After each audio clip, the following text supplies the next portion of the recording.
안녕입니다. 오늘은 여러분들에게 북한 주민들에게서는 상상조차 할 수 없는 대한민국 국민의 인성에 대해서 이야기해 볼까 하는데요.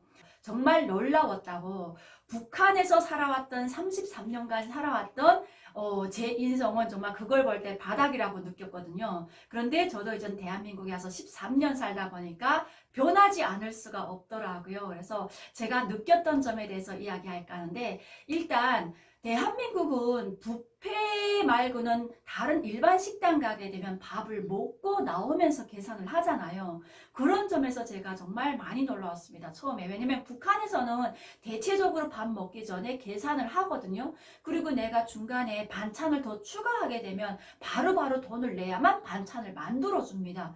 이게 왜 이렇게 됐냐면 고난의 행군 시기 이전에는 국가가 운영하는 국영식당이 있었단 말이에요. 그러다가 고난의 행군이 시작되면서 그런 국영식당이 싹 문을 닫았습니다. 그리고 개인이 간간히 정말 뜨내기 장사꾼이라든가 보따리 장사꾼들 그리고 길거리 장사꾼들을 상대로 이렇게 식당을 운영하게 되는데 그 식당을 운영하다 보게 되면 그런 거였어요. 배는 고픈데 먼저 먹고 돈이 없다고 배째라고 하는 북한 주민들 많았거든요. 그래서 북한 식당 주인들은 밥을 먹기 전에 먼저 계산을 해요. 그리고 모든 반찬 한 가지 한 가지 추가될 때마다 그 반찬의 가격이 따로 있거든요. 심지어 김치 함질러 우리는 돈을 내야만 먹을 수 있었는데 그 많은 음식을 먹고 계산한다는 거예요. 그리고 어떤 식당 가게 되면 반찬도 무한 리필 나오잖아요. 저는 이런 식당이 너무 좋더라고요. 그래서 이런 거 보면서 제가 야 정말 멋있다. 그리고 제가 제일 많이 느꼈던 게 뭔지 압니까?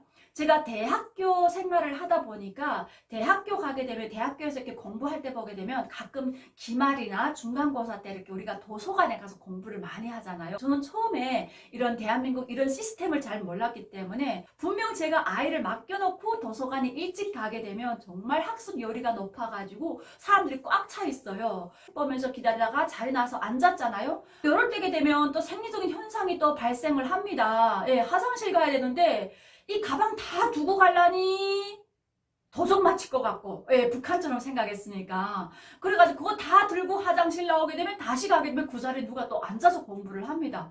처음에는 제가 너무 속상한 거예요.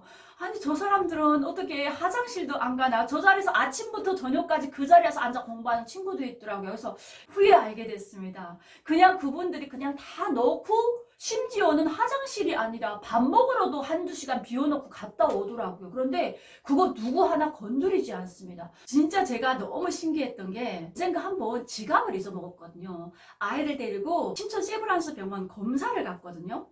그게 바로 재작년입니다. 치고 뇌파 검사 다 마치고 이래가지고 이제는 12시 반 됐는데 아이가 또 아프다 보니까 밥 시간만 지나게 되면 참을성이 떨어집니다. 저희 아들이. 그래서 제가 먼저 내려가서 내가 밥을 시켜가지고 안 그러면 저희 아들이 막 배고프게 되면 남이 밥 먹는 데가 않거든요. 그래서 우리 신랑 보고 애를 천천히 데리고 내려와. 내가 먼저 가서 이렇게 밥을 주문해서 받아놓고 기다릴 테니까 애를 데리고 오라. 층에 있는 그 식당으로 갔어요. 가서 딱 계산을 하려고 보니까 지갑이 없는 거예요.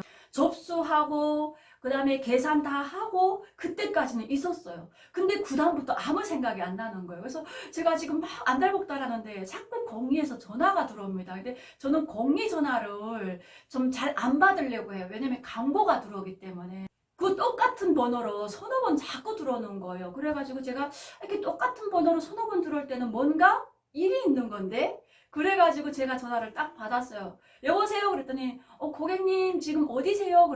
저 지금 신천 세브란스 병원인데요. 그랬더니 지갑 잃어버리셨죠? 그래서 네 그랬더니 그 지갑이 지금 어린이 병동 카운터에 가게 되면 있다는 거예요. 신분증하고 카드가 있지 전화번호는 없잖아요. 그러니까 그 카운터 분이 그 국민은행 카드가 있으니까 그쪽에다 전화를 한 겁니다. 그러니까 그분들이 카드 번호를 통해서 저를 알아가지고 저한테 지금 전화를 하는 거예요. 와, 그래가지고 제가 너무 감사합니다. 그런데 문제는 제가 사실 카드를 잘 안 쓰기 때문에 병원 간다 하게 되면 보통 현금 100만 원은 가지고 갑니다. 근데 그 현금이 있는데 저는 그래도 현금은 잊어먹어도 카드는 있으면 다행이다 하고 생각하고 제가 딱 갔거든요. 갔는데 현금도 그대로 있고요. 카드도 그대로 있고요. 심지어 그 가방에 뭐가 있었냐면 아이를 막 케어하려다 보니까 가락지가 자꾸 이렇게 걸리는 거예요. 그래서 가락지를 뽑아서 였는데 가락지랑 다 있는 거예요. 그 카운터 제가 물어봤거든요. 이 지갑 어디서 찾으셨어요? 했더니 환자분이 화장실 들어갔다가 화장실 선반에 있는 거를 가져다가 맡겼다는 거예요. 그래서 제가 화장실에는 사실 CCTV 같은 게 없잖아요. 충분히 나쁜 마음을 먹을 수 있음에도 불구하고 그것을 갖다 줬다는 그거에 대해서 제가 너무 감사해가지고 그분이 누구냐고 던져 살해하고 싶다고 그 정도로 했었습니다. 정말 멋있더라고요. 그리고 두 번째는 제가 뭔지 압니까? 대중교통을 탈 때 사람들이 줄을 선다는 거예요. 근데 줄을 서는 것까지는 좋아요. 북한도 대중교통 탈 때 줄을 섭니다. 근데 차가 들어오기 시작하잖아요. 거의 멈추게 되면 왁 밀고 나가요. 밀고 나가가지고 힘 센 사람들이 그 사람 올라타고 내려타고 해가지고 이 사람 어깨 딛고 올라가서 차를 타거든요. 정말 그래가지고 저는 어디 갈 때 되게 되면 그 환자들 동원합니다. 환자들한테 저 이제 며칠 있다가 대학 통신 가야 되는데 차를 타야 되는데 어떻게 탈까요? 아, 걱정하지 마세요, 선생님. 자기네가 다 자리 잡아준답니다. 그러면 제가 딱 가는 날 자기 친구들 다 데리고 나와요. 그래서 차가 딱 들어오는가 동시에 밀고 들어가서 앉아있는 사람까지 일으켜 세웁니다.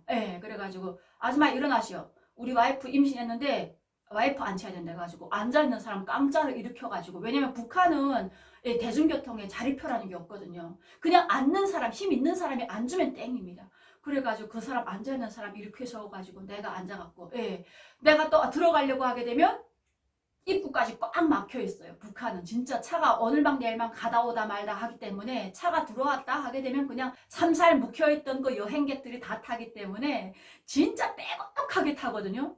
그러면 저는 올라갈 자리가 없잖아요. 자리는 잡아놨는데. 그러면 환자들이 그 창문을 열어요. 그래서 북한 창문, 그래서 창문에 유리가 없다는 거예요. 그 정도로 대중교통, 저는 대한민국에 왔을 때 그 서울 가게 되면 특히나 출퇴근 시간 보게 되면 막 사람들 붐비잖아요. 근데 그렇게 붐빔에도 불구하고 사람들이 줄 서서 내리고 다 내린 다음에 탄다는 거에 대해서 정말 대한민국 사람들은 어떻게 남북한 똑같은 같은 민족인데 달라도 이렇게 다를까? 북한 사람들 왜 인성이 이렇게 개바닥일까라는 생각을 가끔 해보게 됐습니다. 그래서 나라가 좋으니 사람들도 거기에 맞게 인성이 따라가는구나.